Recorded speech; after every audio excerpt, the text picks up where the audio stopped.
Now you know why yesterday's episode was a little bit shorter. I had to get ready for the new fridge, and I was expecting a phone call to let me know when they were coming, and I thought I'd probably have about half an hour or so, to get the old fridge cleaned out and everything. I left the food in it, as at least, now mind you, the freezable stuff I stuck in that brown box you see outside there. Yeah, all of Winnipeg is a big deep freeze right now. Anyway, it was just sort of like, surprise, we're here. Well, it worked out okay. Now, we had to take the doors off the old fridge to get it out the door easily. It was a little bit bigger than the new one.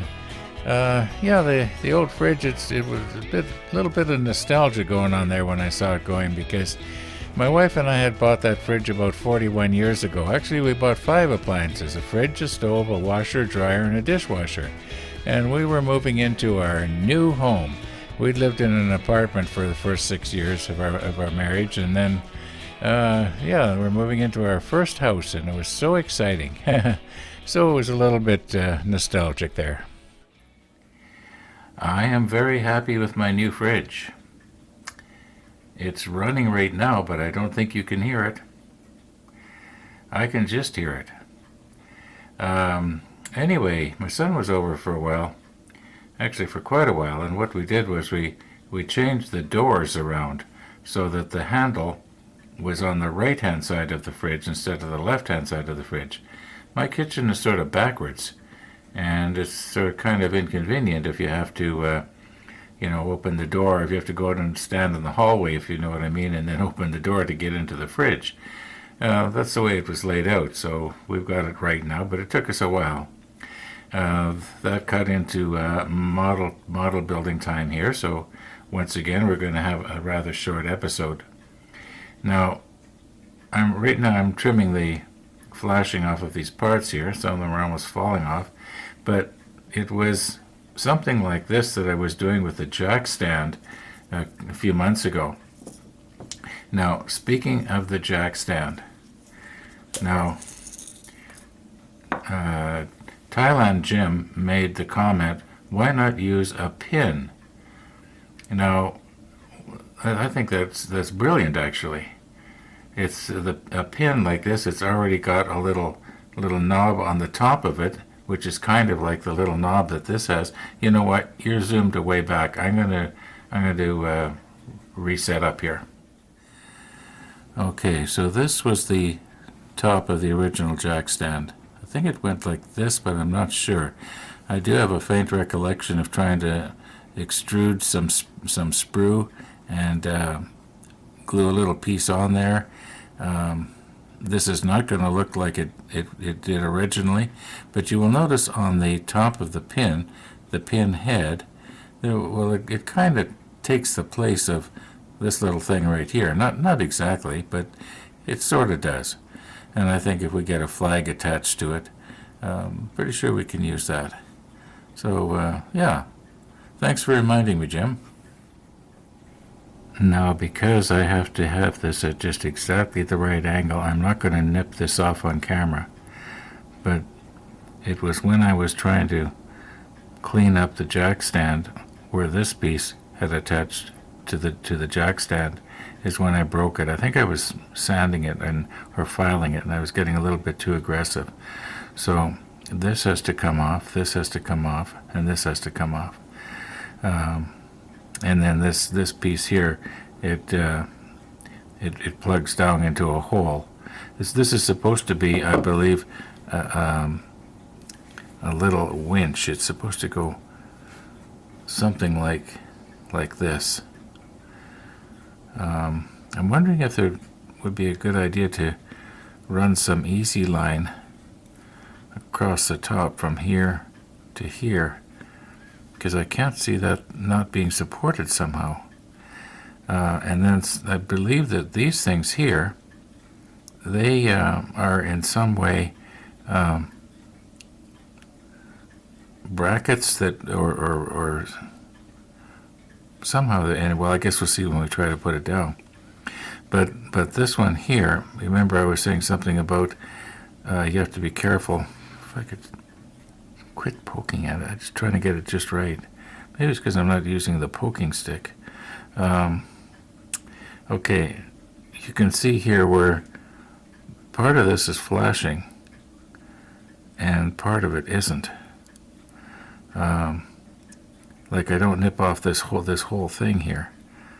I just nip off just a little bit. I think you should be able to see there where we're supposed to just leave just a little tiny piece coming straight down, but take off maybe not even a millimeter right here that I'm touching right now. And then on this end here, let's turn it over here. Okay, now on this end here, I think this whole thing comes off, but I'm not sure. You know, I can't quite figure out how this is supposed to go on the deck, and maybe that's the problem. You know, before I do too much nipping on these ones here, I better just check it out. And these ones here, when we cut this flashing off here again, I want to be careful that I don't weaken this part here. I know you're looking at it really, really close, and so you think this look is big, but it's not. It's extremely small. Like here's my finger. Now you can see on these braces or whatever they are right here, there's a little bit of a notch right there and right there. This one is turned the other way up, but it's probably on the other side, like right there. And I do believe they are somehow supposed to fit in maybe on the top right there. I'm not sure. I guess we'll know once we start trying to put it on the hull. Now, one more thing I was going to mention. You will see right here where there's a little bit of flashing still on there. Now, I am just afraid that I'm going to have a jack stand experience if I try to sand that off or file that off. It is so small and so insignificant that it cannot be seen. I don't think it'll be seen once this is plugged in down into the deck. So I'm just going to leave it. I'm going to paint these now. I did choose to remove the sprue off of it because I was afraid that when I was, two reasons. I was afraid that when I was holding onto the part, like for instance, those fairways or fair leads or whatever they are, if I was to hold onto it with my fingers and try and nip off the sprue, I'm going to be polishing that flat paint by holding onto it, and also I'm going to have to repaint anyway where the piece of sprue is nipped off. So I'm just going to do it the way I did all the other parts with the Bismarck and so on. It worked out pretty good. At least that's the plan for right now. All right, these are done. Are they perfect? No. Are they going to be okay? Yes. However, one of the viewers made a comment to the effect of this anchor chain looks very small on that 200 scale model. And I was just wondering, what is the actual scale of these links? You know, how big would these links actually be, to us? And, if we, in other words, if we enlarge them 200 times. So I'm going to do it two different ways, just for the fun of it. I'm going to do it in the computer, and I'm going to actually measure a link. Like I say, just for the fun of it. Now, you should remember this is our little 5-link piece that we had that we were doing something with the other day. And we want to get one link off. So I think if we wanted to say we want to have this end one right here, we'll cut this one right here. Now, here's hoping it does not go pinging off into oblivion here. I'll just very gently here.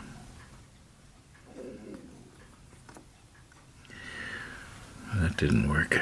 Let's try it again. Okay. should be able to split that open.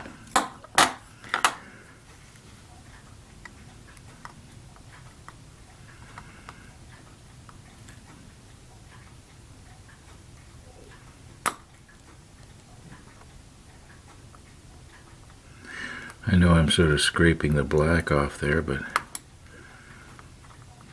you know what? I think I'm going to have to do this off camera, but I will get it, and we'll end up with this link right here that I'm touching right now.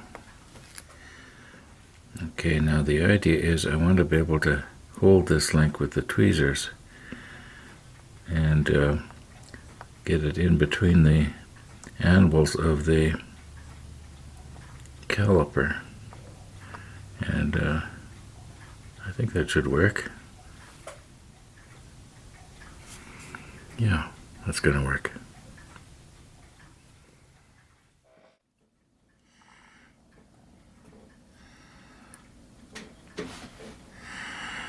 Okay, I'm sorry that you're going to have to read this upside down.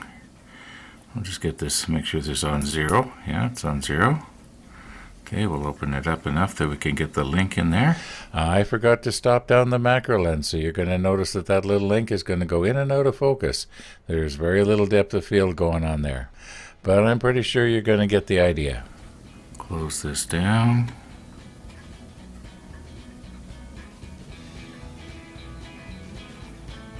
Oh, I think I squashed the link. Let me straighten it out a bit.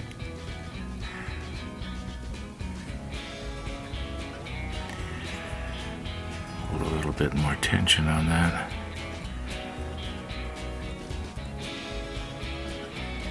As soon as I feel it starting to bind, I'm going to quit.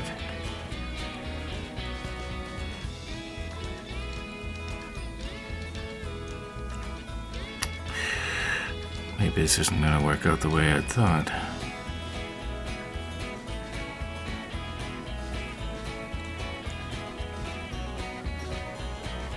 Okay, that's it. Okay, so whatever this reading is, that's it in 10,000ths of an inch. Looks like 854 10,000ths of an inch. Okay, now we'll multiply that out by 200 and we'll know, what this would be if it was, full size. Well, unless I made a mistake here, it comes to just over 17 inches long in real life. Now, I don't know, somehow that just doesn't sound right. You remember that photo that I took the other day? And we had, 16.5 links per inch? Yeah, I'm going to just do it here on the computer, but it's not going to be today. We're running out of time here this afternoon. So thanks for watching, and all being well, we'll see you tomorrow.